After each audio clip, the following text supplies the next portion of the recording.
Rita. Thank you. Ay. Uy, pasensya sa nangyari sa'yo, ha. Alam mo, kung mayroon lang akong 30,000, pinahiram na kita agad. Kaso wala. Walang-wala talaga. Itong ice cream na to, ito na lahat ng kinain ng pera ko. Huwag mo na isipin yan. It's water under the bridge. Besides, wala na rin naman tayong magagawa doon. Sayang lang, kasi I was too close para makuha yung aking kumpanya. Siguro isipin mo na lang ng ganito.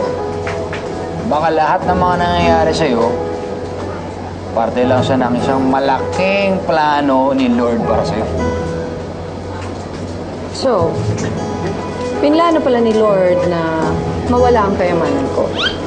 Pinlano din ni Lord na mawala ako sa posisyon ko. At higit sa lahat, pinlano din ni Lord na pahirapan ako ng ganito. Medyo grabe, no? Pero malay ko ba? Hindi kaya nawala lahat ng pera mo para maipakita sa'yo na hindi naman yun yung pinaka-importanting bagay sa mundo. Eh, ano pala? Eh, ako Rita. Ilang beses ko na sinabi sa'yo eh. Ang totoong kayamanan na mahahanap dyan sa puso mo. Diba? Sa tingin mo ba, madadala mo sa bukoy lahat ng kayamanan mo? Hindi. At kung tutusin, hanggang ngayon, mayaman ka pa rin. Ako, mayaman? Oo, dahil andyan pa rin lahat ng mga bata para sa'yo. Isipin mo, nawala na lahat ng pera mo.